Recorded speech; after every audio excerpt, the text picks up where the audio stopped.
हलचली much गई। बायासुर बेचारा इधर उधर वृक्षों के पास में जाता है और वृक्षों के पास में जाकर के वृक्षों में अपने हाथ पैरों को रगड़ने लगा। जब वृक्षों में हाथ पैरों को रगड़ने लगा, अब तो प्यारे बंधुओं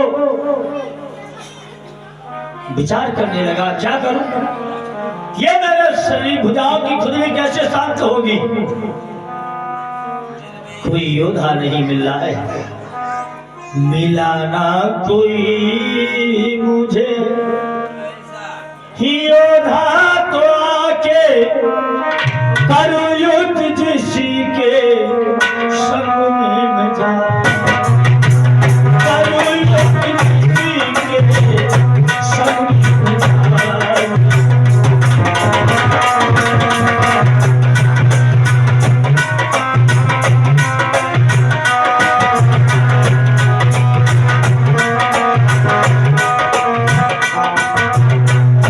विचार करने लगा, कोई ऐसा योद्धा नजर नहीं आता है। फिर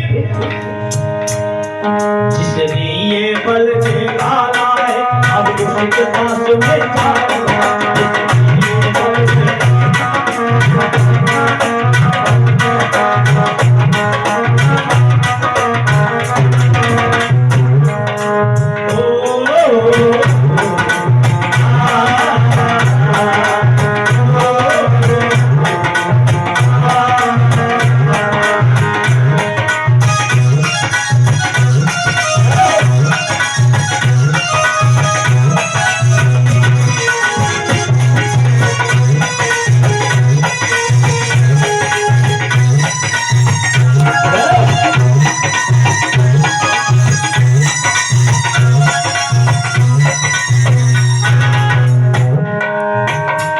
विचार करने लगा, बादशाह क्या करूं, मैं जाऊं सबके पास सुने अब उनसे अर्ज सुना।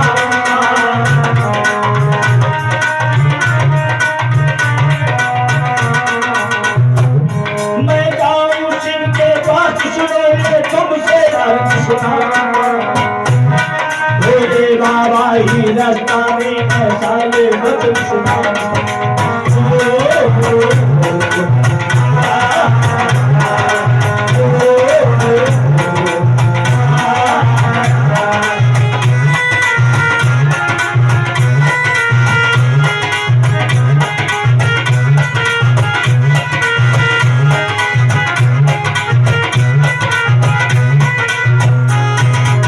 विचार करने लगा, चलो कहा तो जाए।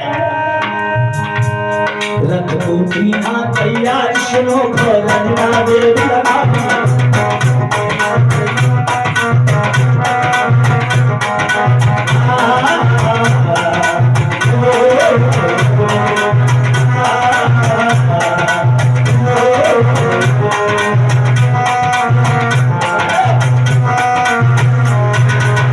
रथ को तैयार किया,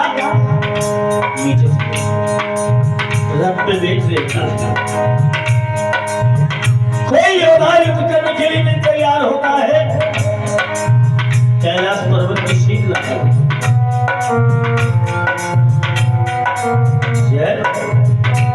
कैलाश पर्वत की सीट लगा दी। पर्वत कैलाश पिलो जाते हो, पर्वत कैलाश पिलो जाते, तब शिव से वचन सुना पाए। करके तैयार सुनो भोला के पास में आए। करके तैयार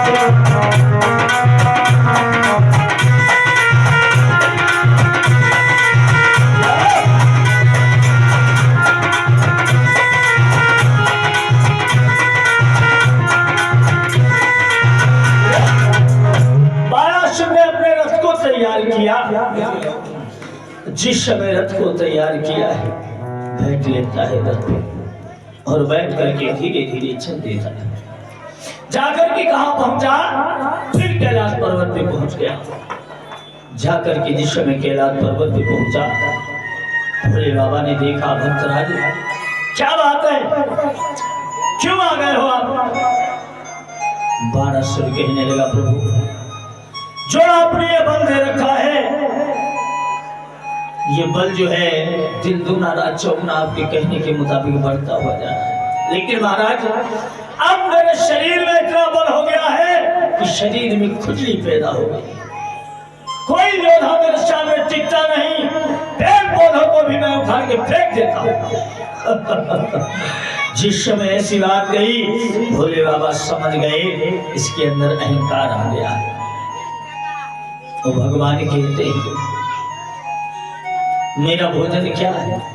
भगवान विष्णु ये कहते हैं कुछ और नहीं हम खाते नहीं।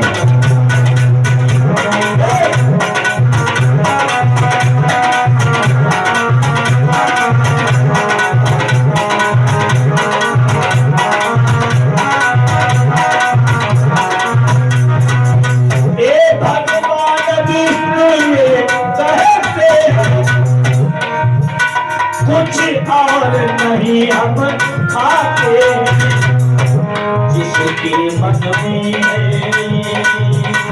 जिसके मन में है अहम भरा हम उसको ही खा जाते हैं।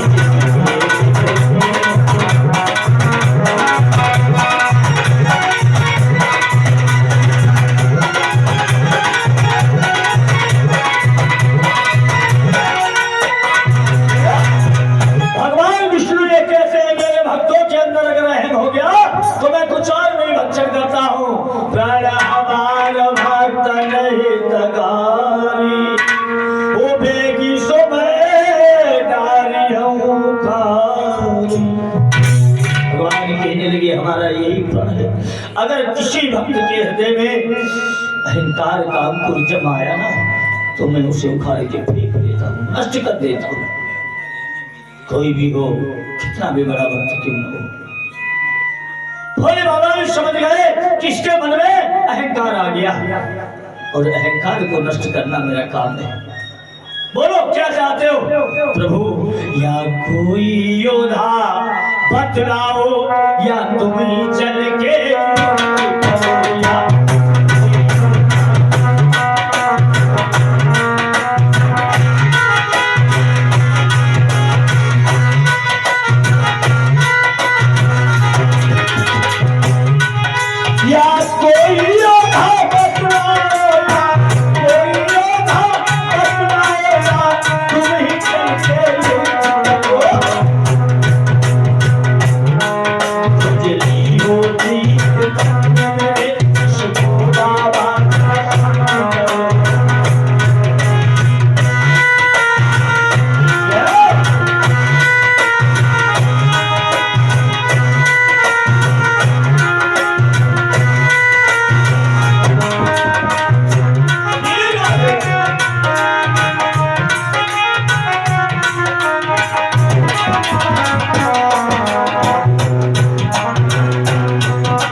कहने लगा भोलेनाथ या तो आप ही मेरे साथ में युद्ध करो और नहीं तो कोई योद्धा बतला। भोले बाबा कहने लगे मैं, अरे मैंने ही तुझे बढ़ाया है और मुझसे ही तो युद्ध करने के लिए आ गया। भोले बाबा से कहने लगा भोले बाबा क्या करूं? कोई योद्धा बतलाओ, आप अगर युद्ध नहीं करोगे। भोले बाबा ने एक ध्वजा उठाई और दे दी, ले इस ध्वजा को अपने दरवाजे पे लगा ले और इस ध्वजा के नित्य प्रदर्शन करते रहना। जिस दिन ध्वजा ये झुक जाएगी और उस दिन योद्धा मिल जाएगी।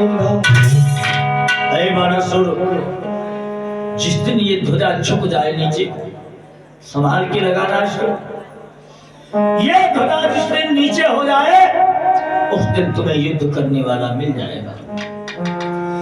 जिस दिन ये ध्वजा झुक जाएगी उस दिन योद्धा मिल जाएगा। करनी को युद्ध तेरे संग में उस दिन वो आएगा, उसी दिन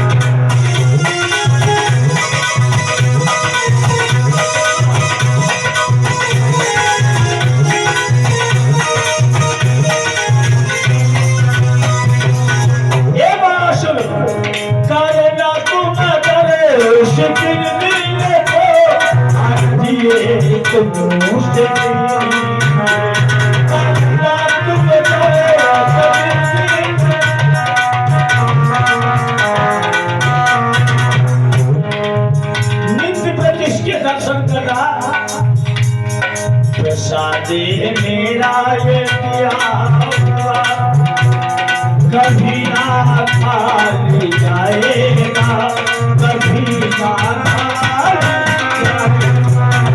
प्रसादे मेरा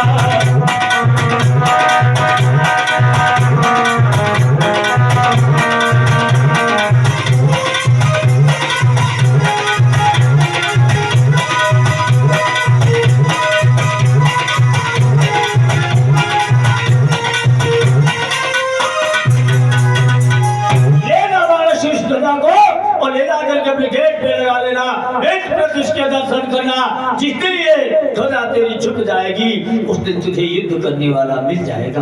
प्यारे भाइयों, बाणासुर आज भोले बाबा से वो ध्वजा को ले आता है। ले आके बाणासुर ने ध्वजा को लगा दिया। इधर समय आगे बदला तो बाणासुर के घर में एक कन्या का जन्म हुआ।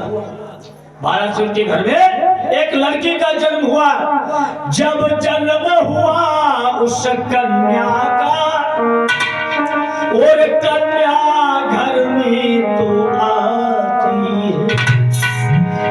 जिस समय कन्या का जन्म हुआ बहुत खुशी अच्छा गई। आज प्यारे भाइयों, वो कन्या जो है सुंदर उषा की किरणों से नजर वो कन्या आती है, नजर वो लड़कियां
पार्वती जी के पास में कर दिया। भोले बाबा के पास में पलने लगी। पल करके वही विद्या अध्ययन करने लगी। प्यारे भाइयों, धीरे धीरे समय आगे को बीतता जा रहा है। वो लड़की इतनी सुंदर है, वो लड़की कोई दूसरी नहीं है। जिस समय भगवान शिव ने कामदेव को जलाया था, जिस समय भगवान भोले बाबा ने कामदेव को जलाया था, उस समय कामदेव की पत्नी रोती हुई रति आई थी और भोले बाबा से कहा था कि स्वामी, आपने ये क्या किया, मेरे पति को जला दिया। आपने ये क्या किया, मेरे पति को जला दिया। भोले बाबा के आगे रो रही थी तो भोले बाबा ने कहा जाओ ऐ रति हम तुम्हें आशीर्वाद देते हैं। जब जदुवंश कृष्ण अवतार हुई है पाप उतारन। जब द्वापर युग में भगवान कन्हैया का अवतार होगा उस समय जो तेरा पति जल गया है मेरा आशीर्वाद है सदैव तुझे प्राप्त हो जाएगा, फिर से तेरे से प्राप्त होगा और तू बाणासुर की लड़की बनेगी जाकर। वही रति आज कामदेव की पत्नी भाइयों बहनों बाणासुर के हाथ जन्म ले लेती। धीरे धीरे बड़ी हुई मां भवानी के पास पढ़ने जाने लगी। एक दिन का जिक्र है मैया पार्वती ने अपने भोले बाबा को बैठाया और भोले बाबा का श्रृंगार किया। जिस समय भोले बाबा का श्रृंगार किया है रति बैठी बैठी देख रही थी। दूसरे के भाव को देख करके मन में भाव प्रकट हो जाते। रति ने देखा कि अरे प्रभु मनी मन में प्रार्थना की है भोलेनाथ मेरे जीवन में वो दिन कब आएगा जिस दिन हम भी अपने पति का ऐसे श्रृंगार करेंगे। क्योंकि मैया भवानी ने पार्वती मैया ने भोले बाबा को सजाया तैयार किया। भोले बाबा बहुत सुंदर लग रहे हैं। अब तो रति ने जिस समय ऐसे मन में भाव ले आई भगवान भोलेनाथ समझ गए। भगवान भोलेनाथ समझ गए कि ये क्या इसकी इच्छा है। भूत रात होगा भोले बाबा अब तो जो है कहने लगे जाओ रति हम तुम्हें आशीर्वाद दे रहे जिस चीज का तुम इंतजार करती हो वो चीज तुम्हें बहुत जल्दी प्राप्त होगी। आशीर्वाद है करती इंतजार हो तुम तो मिलेगा पति